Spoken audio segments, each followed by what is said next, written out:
आप सभी को जय श्री राधे, जय श्री कृष्णा। और उम्मीद करते हैं आप सभी बहुत अच्छे होंगे।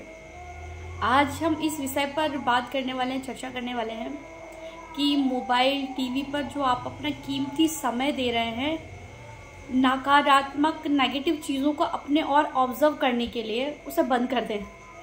बहुत सारी ऐसी चीज़ें हैं, बहुत सारी ऐसी बातें हैं जो मोबाइल में, टीवी में फालतू की चीज़ें आ रही हैं और हम घंटों उनको देख रहे हैं। अपना पूरा ध्यान वहाँ पर है और उसे अपने जो आप जीवन में उतार चुके हैं, आपको लग रहा है कि वो सभी चीज़ें आपके साथ हो रही, क्योंकि नकारात्मक ऊर्जा है।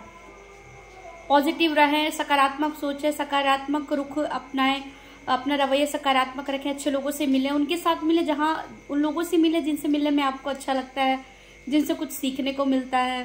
कुछ अच्छी किताबें पढ़ें, कुछ ऐसी जानकारी एकत्रित करें जो आपके लिए इन फ्यूचर बहुत काम आने वाली है। आप जिस विषय पर कार्य कर रहे हैं, जिस सब्जेक्ट से जुड़े हुए हैं, जिस आप शिक्षक हैं या मतलब स्टूडेंट हैं या फिर किसी व्यवसाय से जुड़े हैं, आप जो भी कर रहे हैं, तो आप उससे जुड़ी हुई चीज़ों के बारे में ज्ञान अर्जन करें, जानकारी लें कि इसे और अच्छा बेहतर कैसे कर सकते हैं।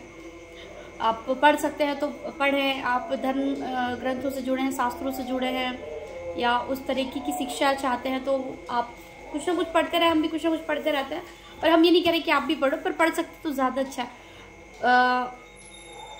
जो आप फालतू चीज़ें टीवी मोबाइल पर देख रहे हैं, उससे अच्छा होगा कि आप इनसे दोस्ती करें या उन लोगों से दोस्ती करें जो आपको ऊर्जा से भर दे, जिनसे मिलके आपके अंदर ऊर्जा का संचार हो जाए। ऐसे नहीं जो नेगेटिविटी से भर दें। आप फालतू के सीरियल, टीवी, मोबाइल पर देख रहे हैं, यहाँ झगड़ा हो रहा है, वहाँ झगड़ा हो रहा है, यहाँ दंगा हो रहा है, वहाँ दंगा हो रहा है, कुछ भी। कई बार तो अभी मैंने देखा कि एक बार डिबेट देखते पूरे फैमिली बैठ के डिबेट देखते वो लोग लड़ पड़े। हमने कहा ऐसी चीज़ें देखना ही क्यों है। ठीक है, जानकारी के नज़रिए से बहुत अच्छी बात है। किसी विषय को लेकर के डिबेट चल रहा था। डिबेट तो वो लोग तो टीवी पे लड़ ही रहे हैं। सारे लोग जो वहाँ पे आए थे डिबेट करने के लिए, लोग जो परिवार बैठ करके देख रहा था, वहाँ पे भी डिबेट चालू, वो लोग भी लड़ पड़े।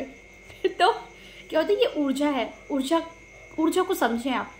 सकारात्मक ऊर्जा को अपनी ओर खींचती है और नकारात्मक ऊर्जा को खींचती है। आपके पास जो है आप वही बांटोगे और दूसरा आप जो ग्रहण करोगे वही चीज आपको आती जाएगी। एग्जाम्पल, आप मान लीजिए कि आप रो रहे हैं ना, तो आपको रोना ही रोना आएगा। आप हंस रहे तो आप हंसते रहेंगे, खुश रहेंगे, खुशनुमा रहेंगे। और ये ऊर्जा ऐसे ही काम करती है। तो आप इस बात पर ध्यान दें। देखिए, आप टीवी मोबाइल देख रहे हैं, इसमें कोई बुराई नहीं है, पर इस बात को भी तो ध्यान देना पड़ेगा ना कि आपके पास खुद एक ऐसी ऊर्जा है जिसको आप सही दिशा में लगा के कुछ भी कर सकते हो, बहुत अच्छा कुछ कर सकते हो। उसको आप कहाँ वेस्ट कर रहे हो, बेकार कर रहे हो। आपके पास वो ऊर्जा इतनी अनमोल है जिससे आप बहुत सारा धन, बहुत सारा पैसा देके भी नहीं खरीद सकते। बहुत सारा, मतलब हम तो थोड़ी सी ही बात कर रहे हैं, बहुत सारा मतलब जिसे आप खरीद ही नहीं सकते। ऐसा अमूल्य धन, ऊर्जा नामक जो धन है आपके पास, वो है। और आपको जो कमाया हुआ धन है ना, कितना भी आप कमाओ और आप उसे देकर के उस ऊर्जा को खरीदना चाहो तो नहीं खरीद सकते। समय और ऊर्जा, जिसमें कि सकारात्मक ऊर्जा, एक ऐसी ऊर्जा, एनर्जी है जिसको आप नहीं खरीद सकते। तो आप उस नकारात्मकता की ओर ना जाएं, अच्छी चीज़ों पर ध्यान दें। अच्छी चीज़ क्या, जो आपके कार्य को बढ़ाने में, प्रगति करने में आपका साथ दे रही हो। और बेकार चीज़ें क्या, जो आपके कोई काम ही नहीं आनी है। मान लीजिए आपने टीवी में ही देखा कि अच्छा इनका झगड़ा हो रहा है, इनकी लड़ाई हो रही है, उसमें अपनी उस ऊर्जा को आप वेस्ट कर रहे हो देख के।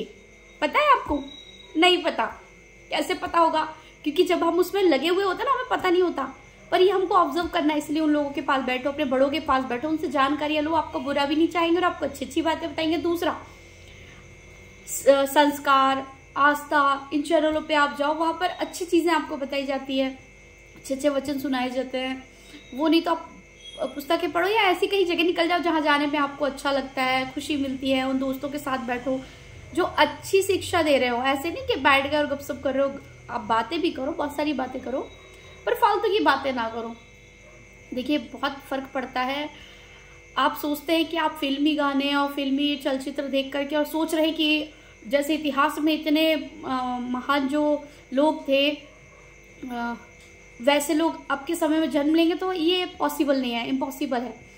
आप चाहेंगे कि जो बच्चे आज के फिल्मी अश्लील गानों पर नाच रहे हैं और सोच रहे हैं कि हाँ ऐसा ही चल रहा है सब कुछ, और आप सोचेंगे कि रानी दुर्गावती आने वाले समय में पैदा होंगी, तो ऐसा नहीं होगा। उसके लिए आपको अपना इतिहास बताना पड़ेगा कि हमारे इतिहास में ऐसे लोग हुए हैं, तब जाके उससे प्रभावित होकर के ऐसे लोग यहाँ पर जन्म लेंगे। क्योंकि ये बहुत फर्क पड़ता है, ऊर्जा है ये। अगर एक तरीके से देखा जाए, ऊर्जा का काम ही यही है कि आप क्या ग्रहण कर रहे हो।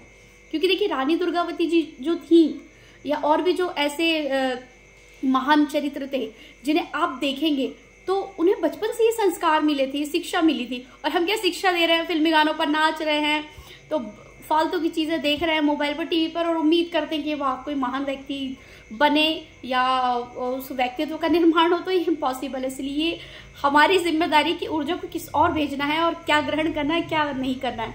तो यही कहेंगे कि अपने अमूल्य समय को, कीमती समय को सही जगह पर लगाएं, फालतू टाइम वेस्ट ना करें। इसी के साथ आप सभी को राधे राधे, जय श्री कृष्णा। खुश रहे, मस्त रहे, अच्छे रहे, स्वस्थ रहे, और सभी का आदर करें, सम्मान करें, और खासकर बुजुर्गों के साथ बैठे, उनसे बातें करें, अच्छा लगेगा और ज्ञान भी प्राप्त होगा। जय श्री कृष्णा।